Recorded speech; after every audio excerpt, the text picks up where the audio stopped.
New York City, the thriving and fast-paced metropolis, is currently in a state of emergency as over 60,000 illegal immigrants have made their way into the area. Mayor Eric Adams has recently declared that 50% of the hotels in the city are now filled with migrants, and for the first time, we're getting an exclusive look at what the inside of one of these hotels looks like.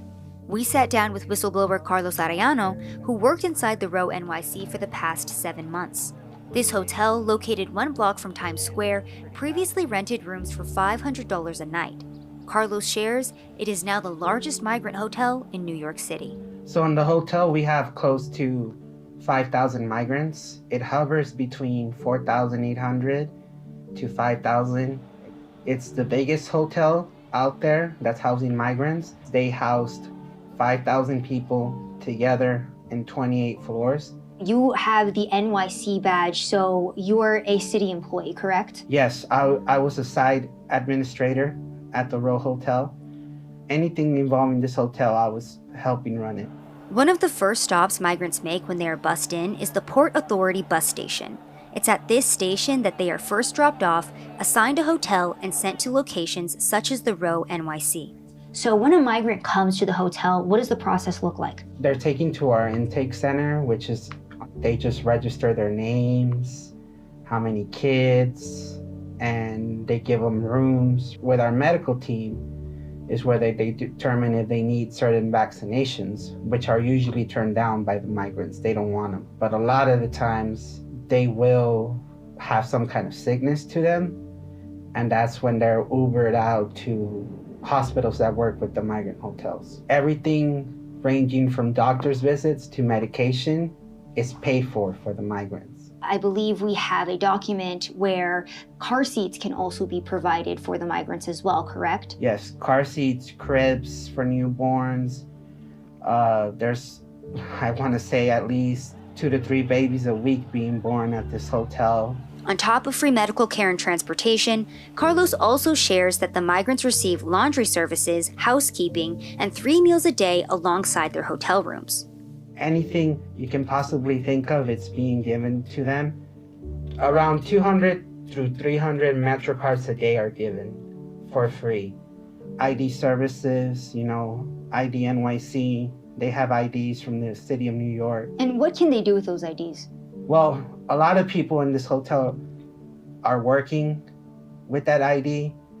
Aside from that, they're receiving, I've seen food stamps cards arrive, a lot of services that are provided to them just for having this ID.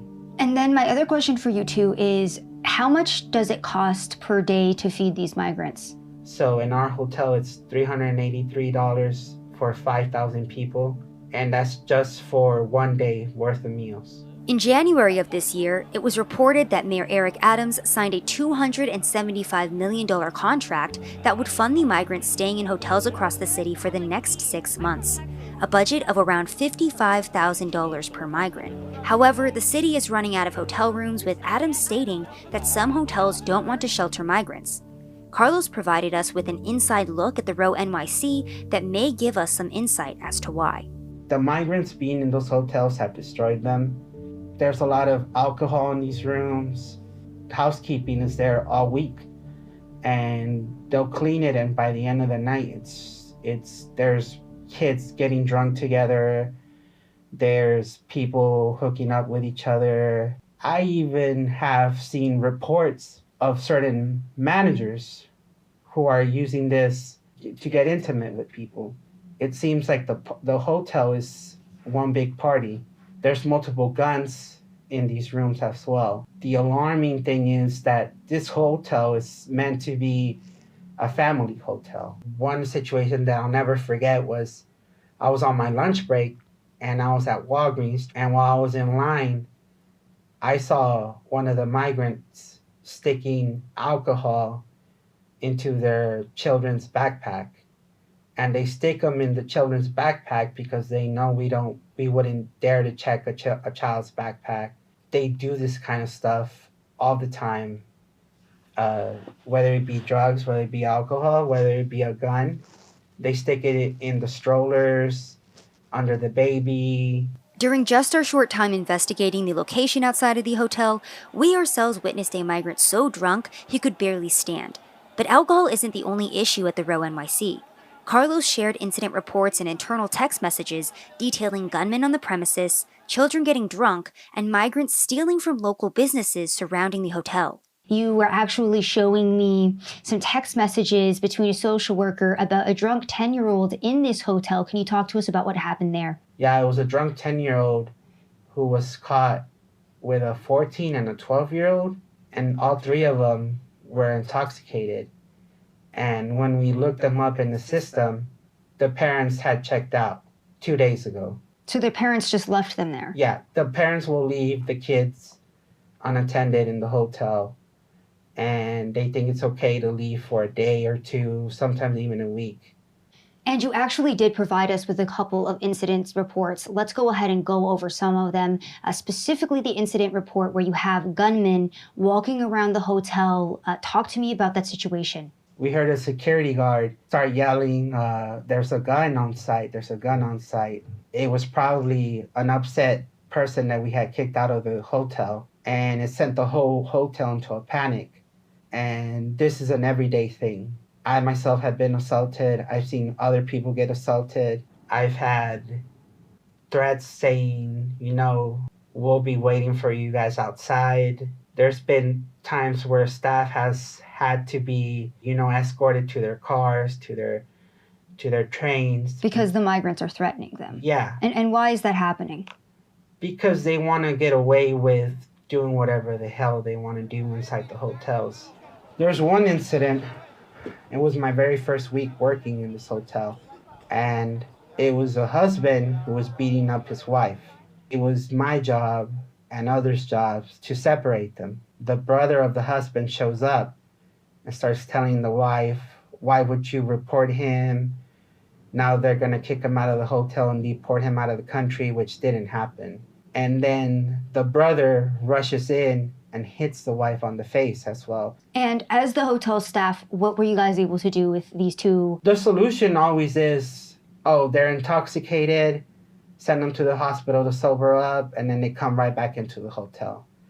It's either the hospital, or it's either send them to Port Authority and let the husband who's intoxicated get another hotel paid by the taxpayers of New York. Often at times there was migrants causing chaos with shoplifting. The one instant where I showed you that video, aside from being caught shoplifting, they started getting physical. And a lot of the times it was, go calm the migrant down, get him inside the hotel.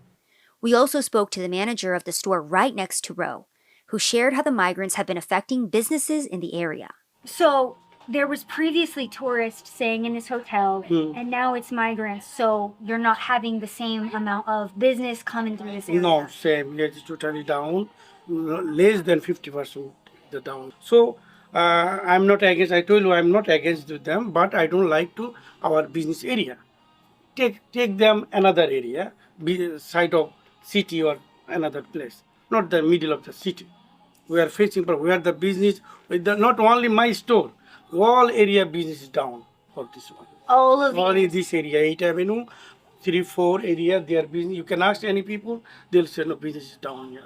On top of the violence, guns, and drug and alcohol abuse, Carlos shares that the infrastructure of the hotel is also starting to crumble. This hotel is pretty much collapsing. One thing that I saw was the maintenance requests. And in these maintenance requests, it ranged from mold in the ceilings to mold in the walls to power outages in 10 rooms in one floor. The electrical infrastructure in this hotel is fried. We have everything from power outages to fires going off. The lobby ceiling, we've had that fall, and it's been flat out said by every agency in that hotel that they're just waiting for it to collapse. But the city does not want to start the process of getting them out because it's 5,000 people. So it's either going to start a riot, or during the riot, it's going to collapse the hotel because They don't want to leave the hotel. They love the location. Who wouldn't love, living free next to Times Square? A lot of the migrants told me they could see the ball drop from their window. The media has been reporting that one of the main reasons that migrants are overwhelming progressive cities is due to Republican governors such as Texas Governor Greg Abbott busing migrants into these cities. However, when asked if the migrants are happy to be in New York or if they even want to leave, this is what Carlos had to say. If they want to leave the city of New York, they're given a bus ticket, a train ticket, a plane ticket in that very moment. And who gives them that? The city of New York is paying for it, and we are giving them that. They get tired of New York City, they move on to the next city. Chicago, Philadelphia, Washington, they're traveling around. Would you say that the majority of them want to stay in New York, or are they trying to go somewhere else? So they come to New York wanting to go somewhere else, but at the same time, they see everything that's being given to them and that they're right next to Times Square. So they decide to stay and they don't want to leave. And their mindset is that this hotel situations are never going to close. And the city does nothing to tell them, hey, eventually the money runs out. When the money runs out, these hotels will close. Carlos has worked in U.S. Immigration Services for the past 5 years, and he's the same whistleblower who came forward last year when he was working for MVM Inc. and realized that migrant children were being handed off to unvetted adults throughout the U.S. He has also worked as a contractor under organizations such as Customs and Border Patrol and the Office of Refugee Resettlement. However, despite being in the industry for so long, he shares that this is one of the worst situations he's ever seen. I've never seen a situation as bad as this one, which is why I'm coming out. I'm not doing this anonymously anymore. I'm attaching my name, my face to this because it's that bad. I've been doing this for 5 years, and in my 5 years, this has been the worst experience by far. The city of New York does not know what they're doing, and it's only going to get worse from here. Talk to the viewers as well about what coming forward with this type of story means for you. It's years of relationships, friendships that are going to be gone the minute this airs, but it's all worth it if I could do some kind of good, and that good is exposing how horrible the situation is in New York City regarding the migrants at the Row Hotel. The city of New York should be ashamed of themselves for what they did, and this was a terrible decision to make, was this hotel. For the most part, there's no pressure, no rush, no urgency of fixing the situation. It's just keep paying for their hotel rooms, keep paying for their food, and hoping the situation fixes itself, but it's not going to fix itself. When the day comes that they tell them either you have to move to a new location, this site is going to close, the migrants are not going to understand. So there's no way to go about it. Everybody who's staying in that hotel is in this chat group. So the minute you try to move not just one floor, the minute you try to move one room, they're going to put it in the chat, and the word's going to spread through the whole hotel. And they're not going to go quietly. They're not going to go calmly, peacefully. The city of New York does not know how to handle any of this. I think they're just kind of hoping it goes away. Mm-hmm. They think it's going to somehow get better, and it's not getting better.